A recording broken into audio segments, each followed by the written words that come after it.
I'm honestly very excited, bro. I think this is going to be one of the better cards of the summer. The next few cards are going to be really good.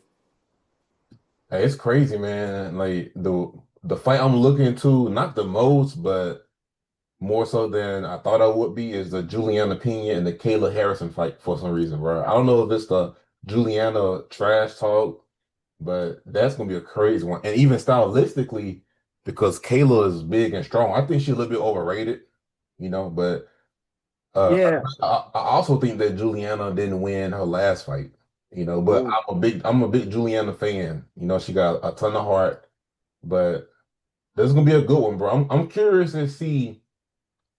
I think early on, Kayla gonna win the earlier rounds. I'm curious what's gonna happen like in the fourth and fifth round, though. yeah. It'll be interesting to see because the thing about Juliana Pena is she's not going to go away. She's going to be there and be in your face for the entire fight. Um, but yeah, I'm very excited about that fight. A lot of people, a lot of fans in general, just don't like women's MMA, and a lot of people don't like Juliana Pena. I think she is very good for the bantamweight division in particular, but also women's MMA as a whole. I'm a fan of her as well, bro. She's the last person to beat the greatest of all time, Amanda Nunes.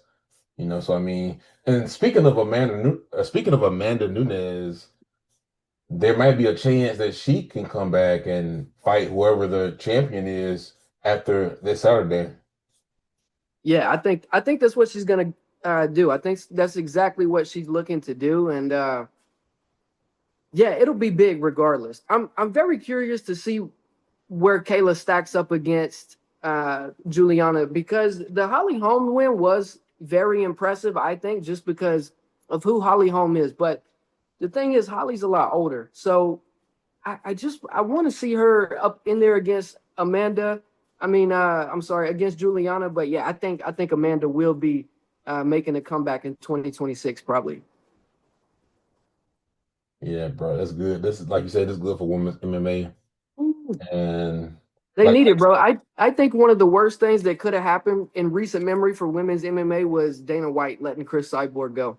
Some people might not agree with that, but I really feel that way. I but think there that's was a go but ahead. that's something Cyborg did to herself though, if you know behind the I know. scenes. That She was was embarrassing. she was recording him and she was saying Dana said this. Like she took something that happened and edited to make it look like he was saying something to her. And he was like, Yeah, nah, I ain't got time for this. yeah, I bro. also think the way she lost to Amanda though, I'm a big Cyborg fan too, but the way she lost the first fight, it looked like It she was bad. yeah, It yeah. was bad. I thought she could have made some adjustments and they could have had a much more competitive fight. That's the fight that really slipped away, in my opinion, from women's MMA in recent memory, at least. Now they're both Amanda not the oldest, but now Cyborg is kind of towards the tail end of her career and stuff, and that's one of the Oh biggest yeah, what ifs in the sport, man. It's kind of sad because women's MMA wasn't really the most exciting to begin with, and then you had some champions who were exciting, and then there was a big window to see, okay, a good trilogy. Maybe Cyborg would have won a second one, and maybe we would have been seeing a good trilogy fight and see, okay, let's see. Kind of like when Cain Velasquez fought against Junior Dos Santos, and they hmm both won the fight, and the third fight yeah, to see that was for all the marbles. yeah, absolutely. But and this is kind of off topic, I guess. But when we look at the greatest of all time, or who we like to label as the greatest of all time, in in women's MMA, I know Cyborg got beat up bad by Nunes. I think, like we're talking about now, I think she got cheated out of that second fight with getting removed from the UFC. But I like how Cyborg was able to go to Bellator and become the champion. I like that she's doing this boxing and winning boxing matches, even though it's not against the highest competition like Clarissa Shields or anything. But yeah, Cyborg's 40 years old and she's still competing at a very high level in all combat sports. Okay. Let's see who else we got on this card, man. Man, that's we actually got started recording a couple of days ago, but we had some technical difficulties, and we were talking about the Vicente Luque and the Kevin Holland fight, and I was just saying that.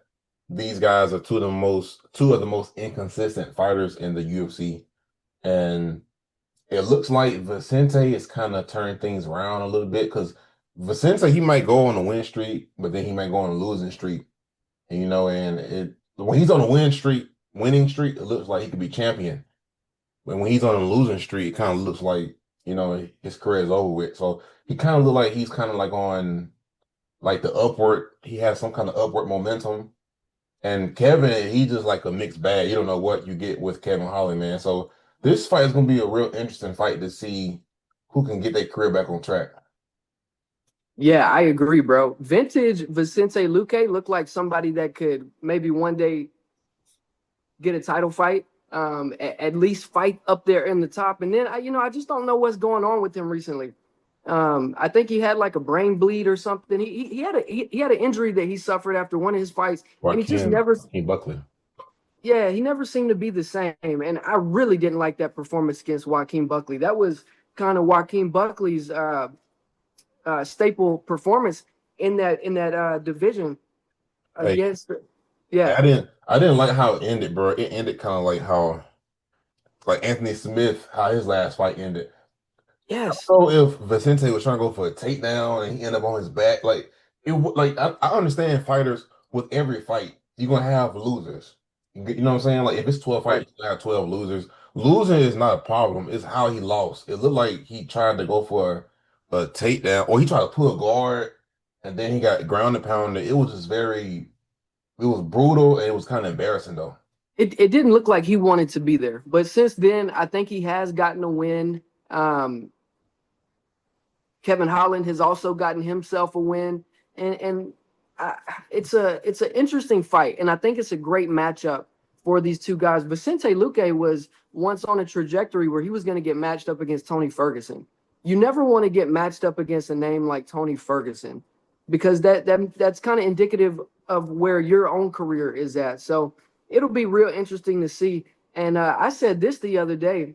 Yeah. Kevin Holland, man, how different would his career be right now if he would have gotten that decision win against JDM? You know what I'm saying? So I don't know. I kind of like Kevin Holland in this fight. I don't believe that Vicente. I think he's only ever gotten one TKO or knockout victory. It's mostly all by submission, and I kind of like Kevin Holland off of his back. That's what Vicente known.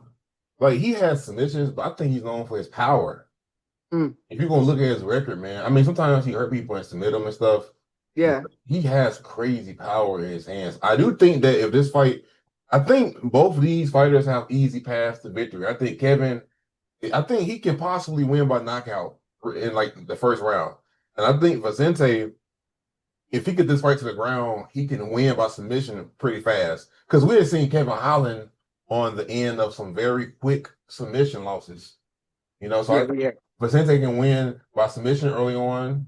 I mean, he can win by knockout too, but I can see him winning early on by submission, like he did against was it Michael Chiesa? And I Mm, also can see Kevin Holland winning by knockout if he show up the way he's supposed to. right. But the problem is, what I'm saying, you jumping from middleweight to welterweight, man, and it looks like you kind of fighting for money, bro. Which I mean, ain't nothing wrong with that, bro. That's your career, man. But Man, like I think honestly, it's like Vicente takes fighting more serious than Kevin Holland does. It seems like Kevin want to go out there and have fun and be like a showman.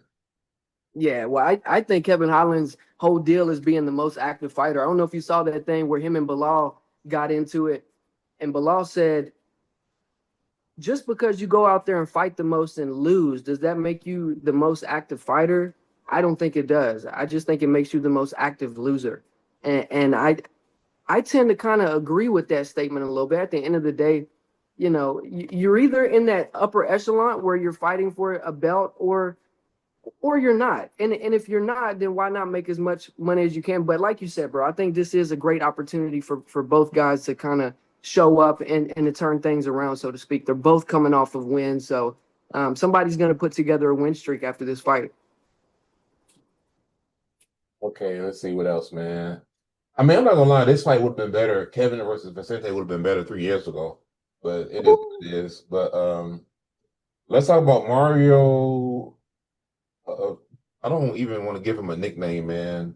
Mario, not really. It used to be fan favorite Bautista versus Patchy Mix, man. Like Mario, he had a couple of performances that have been very boring. You know, and I understand what matters in the UFC is you've been on a win streak and you're winning fights. Like Right. fans can boo you and they can say, "Oh, you're this, you're that," but if you're on a 12 fight win streak, then that's the only thing that matters. And those Yeah. same fans who say you fight boring, they're gonna respect you because you're winning Right. fights. You know, but at the same time, the way Mario has been fighting, holding people against the cage, like when he fought Jose Aldo, man, and it looked like one time he held him against the cage, and then the referee broke it up, and he went back to hold him against the cage again. You know, Yeah. and it kind of, I don't know, like, see, the problem I have with Mario is there's nothing wrong if he would have just. Do you remember? I'm gonna give a good example. Do you remember Jeremy Stevens' last fight? Mm-hmm. You remember how the guy fought him kind of boring, but he also was winning on the feet, but he also was mixing up on him, Yes. but he also was taking him down. Like that was different because he was mixing up on Jeremy. That was game Right. plan. Mario, it seemed like it was more so him trying to avoid the striking.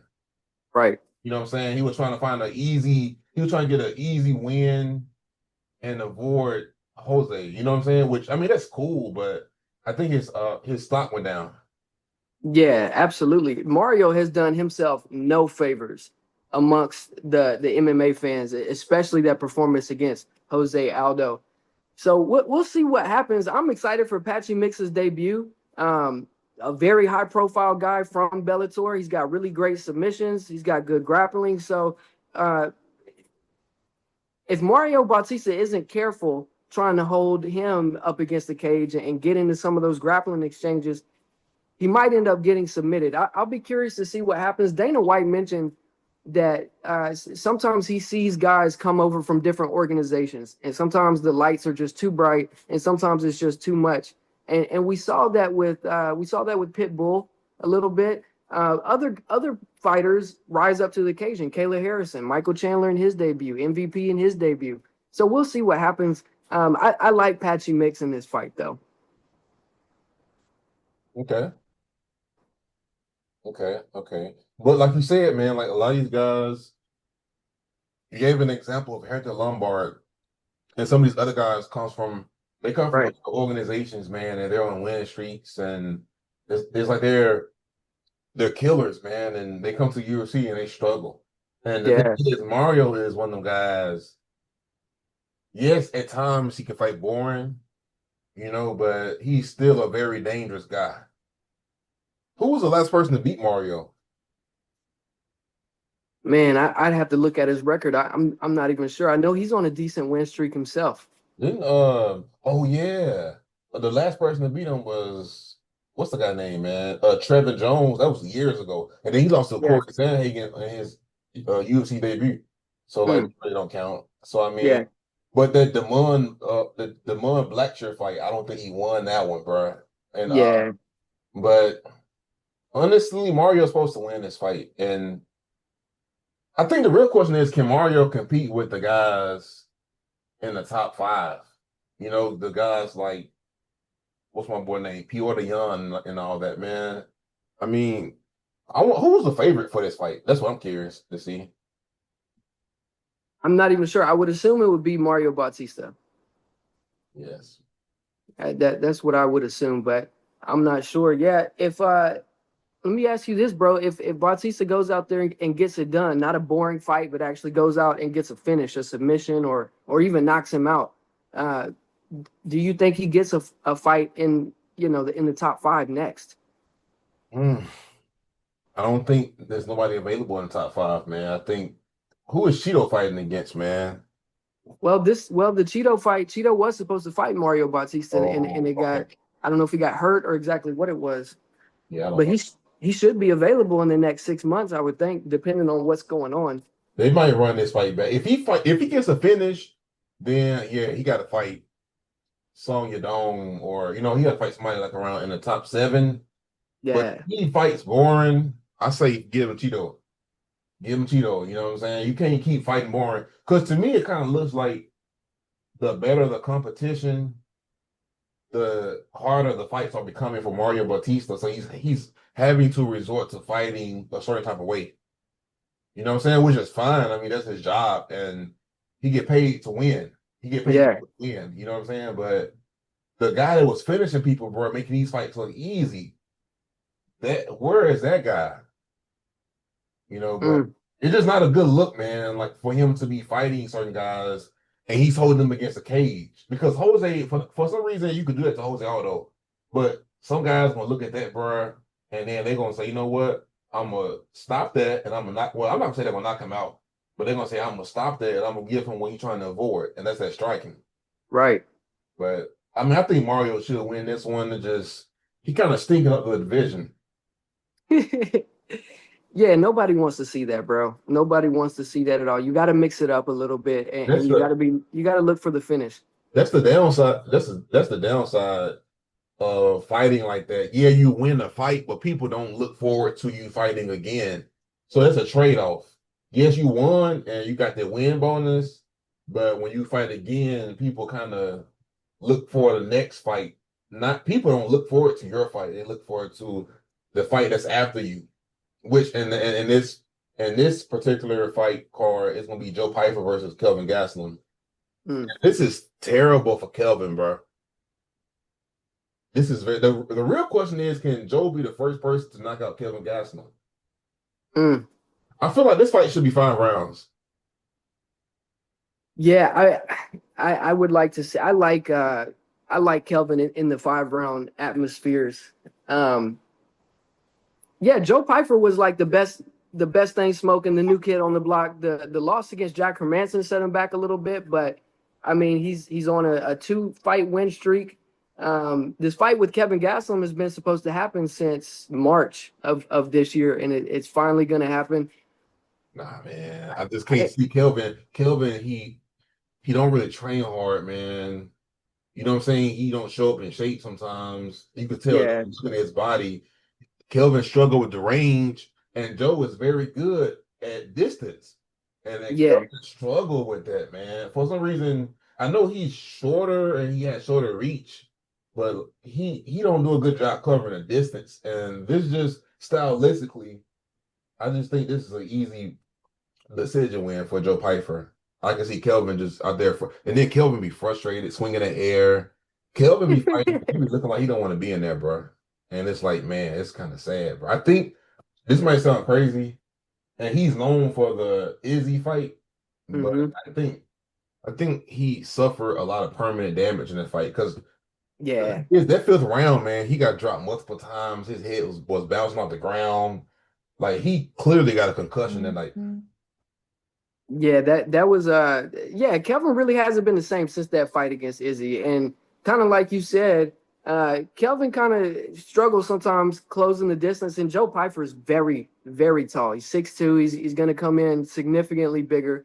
So it's gonna be a tough night out for Kelvin. If Joe Pyfer goes out there and knocks Kelvin Gastelum out, gives him his first knockout, what does that do for Joe Pyfer's career, you think?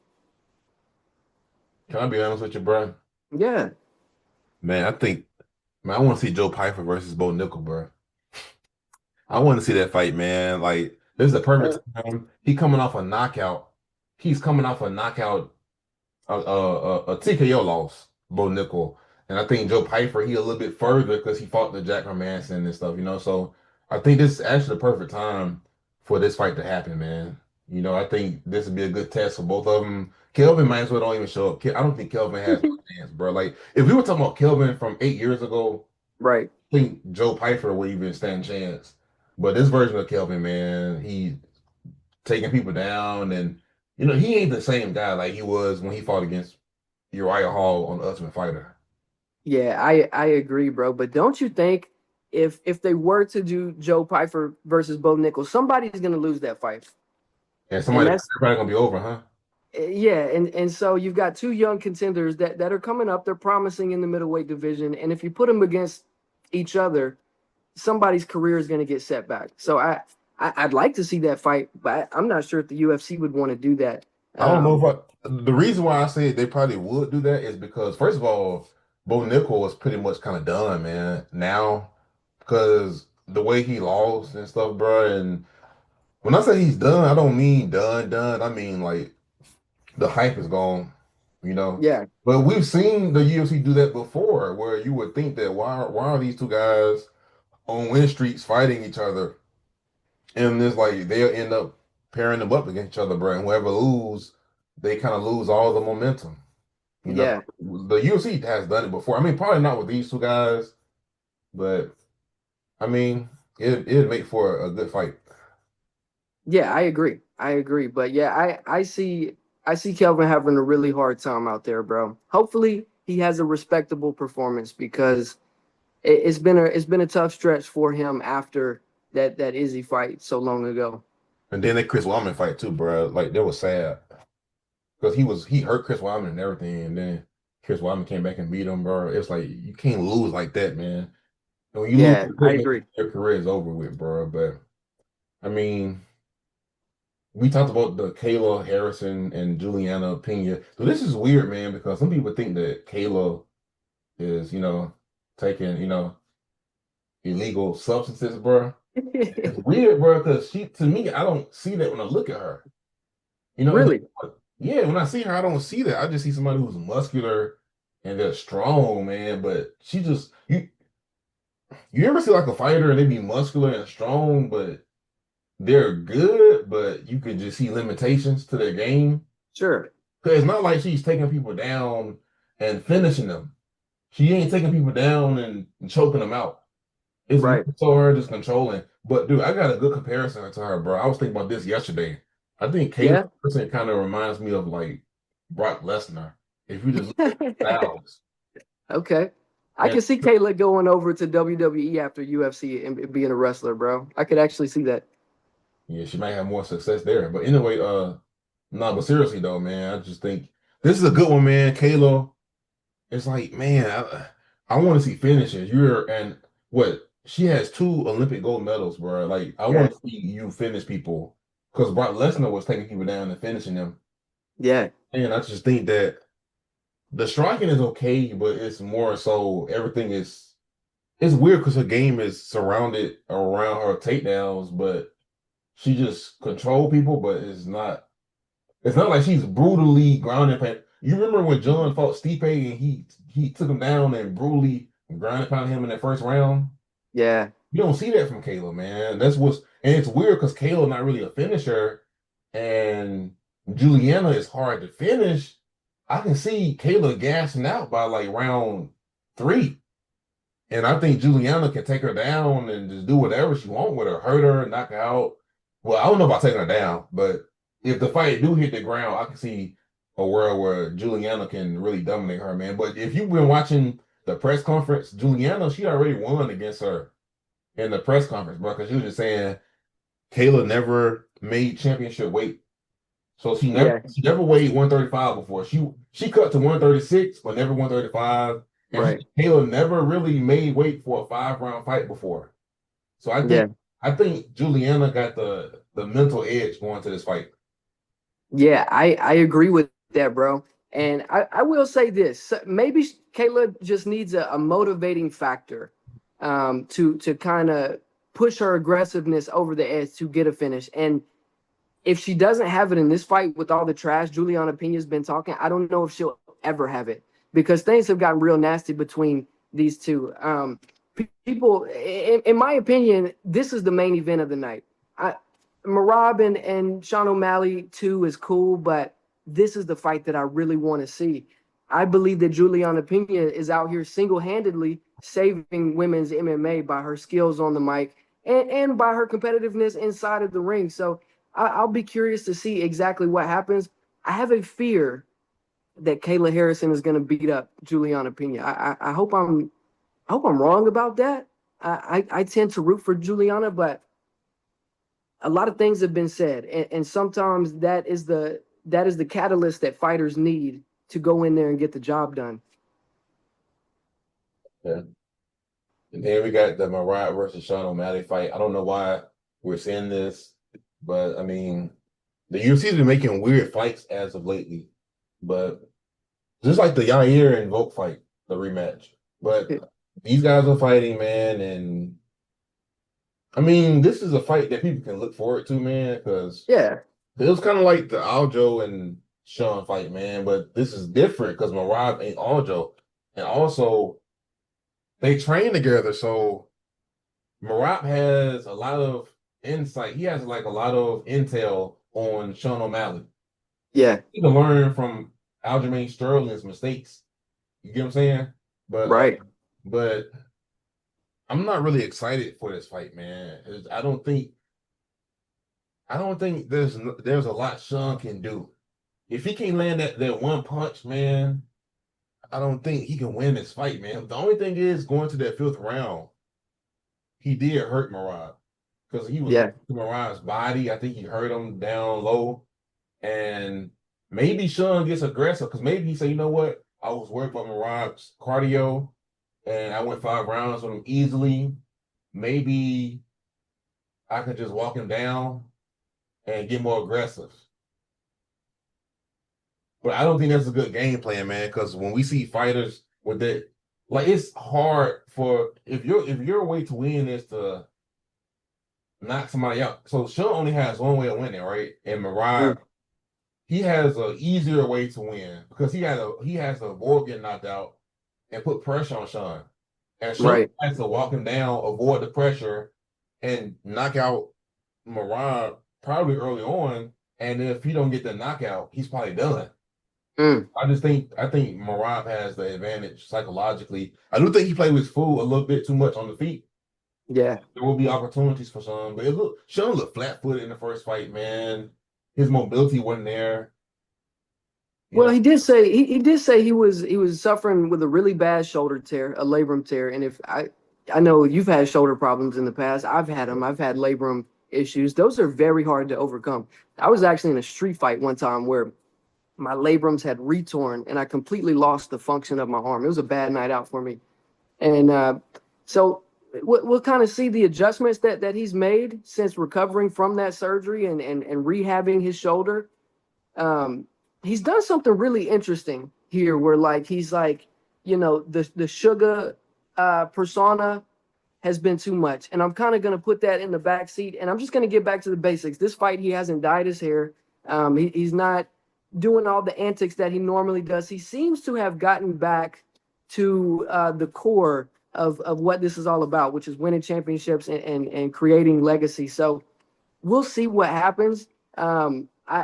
It's hard for me to count Sean O'Malley out, but Merab is just so dominant.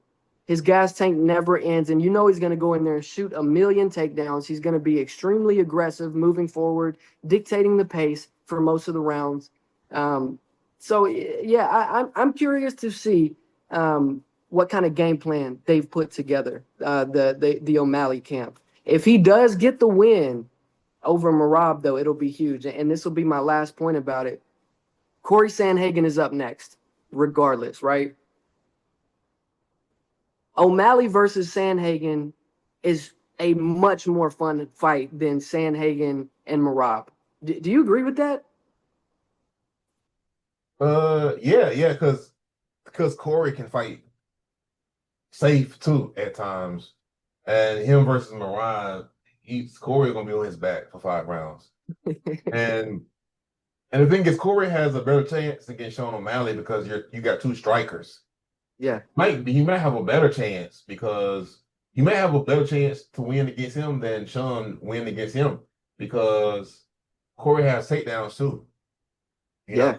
His takedown defense not always there, but he definitely can take Sean O'Malley down. And honestly, man, I'm not really a big fan of Corey, man, because the way he fights sometimes, bro, like I don't know. I mean, I just think that Well, what do you think about his last performance? What do you think about the last performance I don't have against nothing bad Figueroa? to say about his last, but his last performance wasn't bad. It just you're supposed to be this great striker, man, but I'm always seeing you wrestle people and stuff, man. And Was it you? Was it you or your brother that said y'all felt like Corey Sandhagen, his striking has kind of slowed down a tick or two? I want to say I heard that from y'all's I don't podcast. think his striking slowed down. I just think I'm gonna be honest with you. Whenever you have fighters that's cerebral like Corey Sandhagen, they overthink a lot, man. And Mm, it works in his favor most of the time, but against big fights, in big fights, man, he just looks like he's over there overthinking. It's like a computer, and it's like his mind is. I feel like sometimes you gotta just go out there and fight, man. And sometimes he's overthinking like some fighters. You have a lot of smart fighters who are very intelligent, man, and they just for some reason they just not out there fighting loosely. They're overthinking. And I think that's what Corey does. But I mean, I don't think his striking slowed down. I just think he's becoming more well-rounded. And we're seeing Yeah. less of his striking. You know what I'm saying? But like I say, Corey, I love Corey. I'm not gonna lie. Like I'm a big fan of Corey Sandhagen. Is just he lose big fights, man. He's not somebody you can put money on. Let's just say. Mm, yeah. Well, I loved his performance against Figueiredo. I mean, he looked like the complete package in that fight, and I think that the future of that division is going to depend on big fights, as do all divisions. And I just think that the biggest fight they can make next is Sean O'Malley versus Sandhagen. So Sean needs to get this one done. But I like Merab as a champion. I think he's garnered a ton of popularity over the last few years, especially since becoming a champion. So yeah, I'm interested to see it. This is a good card, but in my opinion, the Juliana Peña versus Kayla Harrison fight is going to be the main event. That's what I'm watching this card for. I'm just looking at the prelims, bro, and seeing what else they got, man. And I don't really see nothing that really stands out. Sergey versus Waldo. I don't. That'll be a good one. That'd be good, bro.